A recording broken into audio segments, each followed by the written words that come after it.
him last night. I'm grateful. He's doing well, and Jill and I keep him and his family in our prayers. We also extend our deepest condolences to the family of the victims who was killed. Corey was a husband, a father, a volunteer firefighter, a hero, sheltering his family from those bullets. We should all hold his family and all those injured in our prayers. Earlier today, I spoke about an ongoing investigation. We do not know the motive of the shooter yet.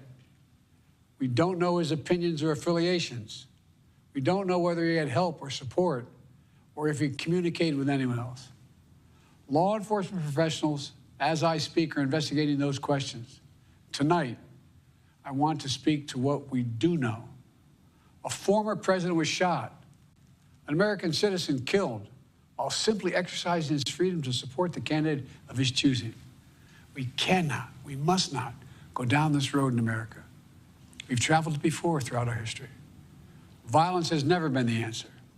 Whether it's with members of Congress of both parties being targeted and shot, or a violent mob attacking the Capitol on January 6th, or a brutal attack on the spouse of former Speaker of the House, Nancy Pelosi, or information and intimidation on election officials, or the kidnapping plot against the sitting governor, or an attempted assassination on Donald Trump. There is no place in America for this kind of violence, or for any violence ever. Period. No exceptions. We can't allow this violence to be normalized. You know, the political record in this country has gotten very heated. It's time to cool it down. We all have a responsibility to do that. Yes, we have deeply felt strong disagreements. The stakes in this election are enormously high. I've said it many times that the choice in this election we make in this election is going to shape the future of America and the world for decades to come. I believe that with all my soul.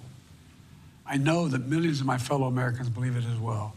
And some have a different view as to the direction our country should take. Disagreement is inevitable in American democracy.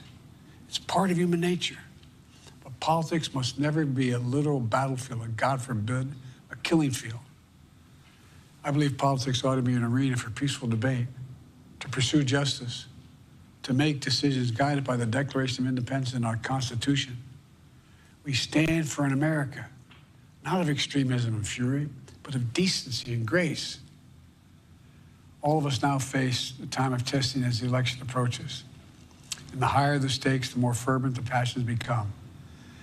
This places an added burden on each of us to ensure that no matter how strong our convictions, we must never descend into violence. The Republican convention will start tomorrow. I have no doubt they'll criticize my record and offer their own vision for this country. I'll be traveling this week making the case for our record and the vision, my vision of the country, our vision. I'll continue to speak out strongly for our democracy, stand up for our Constitution and the rule of law, to call for action at the ballot box, no violence on our streets. That's how democracy should work. We debate and disagree.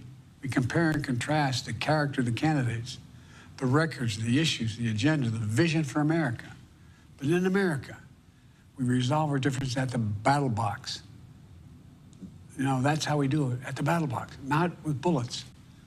The power to change America should always rest in the hands of the people, not in the hands of would-be assassin. You know, the path forward through competing visions of the campaign should always be resolved peacefully, not through acts of violence. You know, we're blessed to live in the greatest country on earth, and I believe that with every soul, every power of my being. So tonight, I'm asking every American to recommit, to make America, think about it. What's made America so special? Here in America, everyone must be treated with dignity and respect, and hate must have no safe harbor. Here in America, we need to get out of our silos, where we only listen to those with whom we agree, where misinformation is rampant, where foreign actors fan the flames of our division to shape the outcomes consistent with their interests, not ours. Let's remember, here in America, while unity is the most elusive of goals right now, nothing is more important for us now than standing together. We can do this.